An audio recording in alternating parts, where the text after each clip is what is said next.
Welcome back to Around the Cinema. I am your host, Michael Schatz.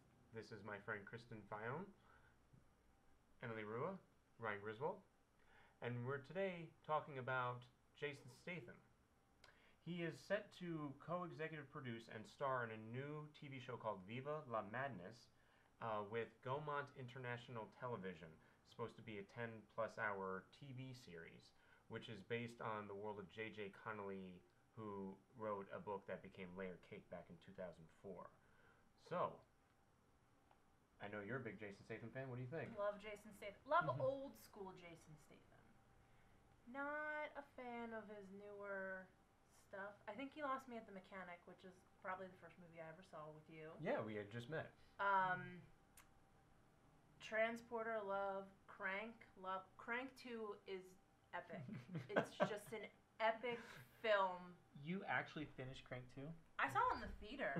Oh, yeah. I had to walk out of Crank 2. I could not stand it. It was just ridiculous from the onset. I mean, he survived jumping out of a plane and then walked up and continued going. And then I was just like, That's the point, though. Yeah, it's because he's Jason Statham.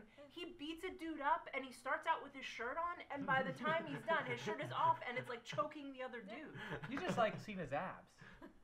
What woman doesn't? First of all, what woman or anyone interested in Jason Statham? I'm not gonna generalize. Maybe, men might appreciate his abs. Maybe they want his abs. So it's really just basically action porn. Yeah, but it's like good action porn. He's like flying through the air, like stuff that you can't do. Yeah, action porn. I'd rather see him do it than Tom Cruise hanging onto a plane while it's taking off and trying to get in it. But he can do it. Ethan Hawke can do that. No, Jason Statham can do anything and everything. Yep. He is the ultimate action star. It's him. Didn't you hear he got into that? He got into some fight. I forget with who. Because someone from the Avengers that didn't do their own stunts, and Jason Statham, I think, called them like a pussy Paul or Bettany. something. Paul Bettany. Yes. So it's two British guys, Paul Bettany, who is this skinny, he's a great actor, but I wouldn't trust him to do stunts either. But you look at Jason Statham, he's probably like, what do we think? He's like 5'5", maybe? Is he that short? He was an Olympic diver. That's actually how it started. He was an Olympic diver, and a talent scout saw him and said, "How would you like to be in movies?" And he was probably like, "Oh, I don't have anything else to do. Sure." And now he takes his shirt off for the pleasure of audiences worldwide. And on television, here's the thing. I just don't know who's going to buy that show. Well, Gaumont International did. Yeah, but that's the production company. But who's going to...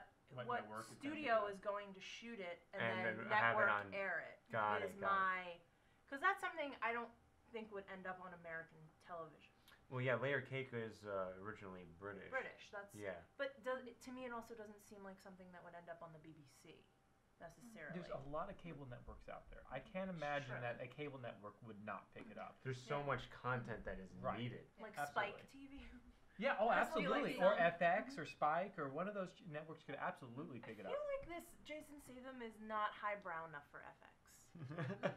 He's highbrow enough to be in a movie with Jennifer Lopez, yes, and then it's like, who are they gonna cast opposite Jason Statham? What did the article said? It would be cool to have Vin Diesel and... Yeah, but that's not actually happening. He said he works so well with his Fury 7 co-stars that if we have The Rock and we have Vin Diesel doing British accents, it's gonna be the best thing ever.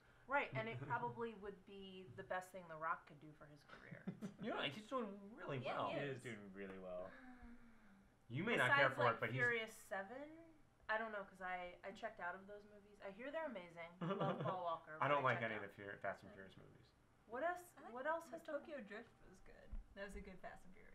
Yeah, but now we're all talking about more Vin Diesel because The Rock didn't come into like what 5 Vin or Diesel 6? wasn't in that one either. No, that was the different one. That was cameos at the end. That's where I stopped. I think I drew the line at drifting. I buy everything else, but then I watched the one after. Because when it's drifting, the line's not straight. Yes, and really, I only travel in straight line. I don't understand cars going in circles. Or sideways. You can't understand the sideways. Yes, that's why I don't go to New Jersey, because they have all those traffic circles. I get very confused. What I really like about this is the new trend of getting movie stars and bringing them to TV. I like that. I like that there's more limited engagement things, so we can get, Jason Statham in this 10-plus hour. Hopefully, it's only a mini series and doesn't get. It's all from one longer. book. Yeah, you can't go forever. Yeah, so I'm hoping that it is one story arc, and I really like that new way that we're going about it. A little bit more of a BBC way. I think it's because there's so much more material in television, and the fact that you can stay with a story for 10 hours instead of 2 hours. I think that's why a lot of movie actors are kind of flocking to TV. It's just like it's a lot grittier. You can kind of get in, you get to know the characters, like any like origin story, like Better Call Saul, which we were talking about before. You know, you get to see the character and see how they became who they are. And I mean, for me, that's more interesting than 2 hours of. I mean, it's not more interesting than 2 hours of Jason Statham kicking people's asses and taking his shirt off. But I mean, if you can combine the two, that's. I mean, I'm probably gonna watch it. We all know I watch a lot of television. I'll add it to the list. I am concerned that it's not exactly marketable the way it is now. It's like trying to turn a Guy Ritchie movie into a television series. Which is interesting because it wasn't actually a Guy Ritchie movie. The prior book in the series became Layer Cake, which actually Matthew Vaughn. Right. Which, hey, Of Matthew X-Men Vaughn. fame, yes, yeah. right. Of Kick-Ass fame. That movie was amazing. He did X-Men. No, he did. First Class. First Class, yeah. I would actually watch it. I'm not a big Jason Statham fan. I liked Crank, and I did like the original Transporter. I did not like Crank. I don't like any of the sequels. Like I find every single one of the sequels just goes over the top and just like tries to outdo the first one, and I just cannot get into it. What about Death Race? Well, he wasn't in the sequel to Death Race. No, which I didn't see. And aren't those all straight to video? Death Race I saw in the theater. The bank job is also very good. Bank Job was very good. I liked That's the Bank Job. probably his best movie because it has a plot that's a little bit more than I'm a driver that drives cars really fast. I mean, I like that stuff. I am really upset that they rebooted the Transporter series without Jason Statham. Oh, you missed it in the prior episodes. We've been ripping on that. No one asked for that. The Bank Shop. Yeah, I thought that was. Yeah, it was great to see Statham do a little bit more than headbutt. And I thought it was actually edited pretty well too. And I'm always in for a good heist movie. The thing is, not a lot of people can do heist movies well, but that was really. Right. No, that's an excellent heist movie, an excellent action movie. It kind of has the entire package, but with the exception of his shirt getting caught on fire and then. Right, but that's why I have the Transporter movies and I have them all on Blu-ray. That's what that's for. Blu-ray for your was invented. Quiet moments alone. Exactly. They're not always alone. Sometimes the cat's in the room. Sometimes I make her leave. But I think that's also where his career kind of started to unravel.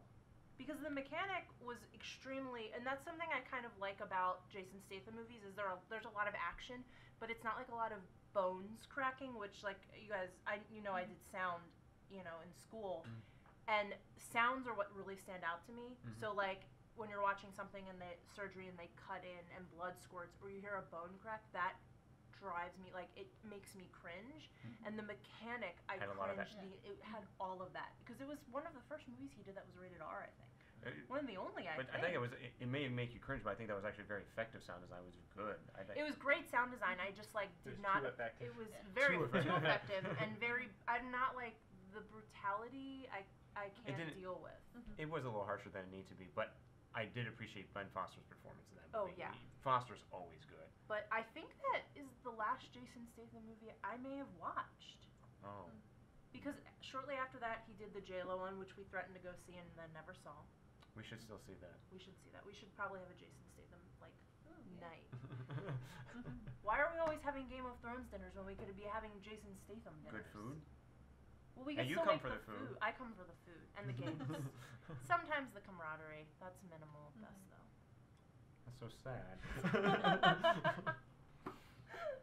But yeah. Anything else? Well, check us out Friday where we'll be talking about Kevin Smith. And also, be on the lookout for our website. As you can see, we like talking about a lot of different things, and these are actually very condensed videos of much longer conversations. We will be starting to release these as podcasts for your listening pleasure. See you Friday.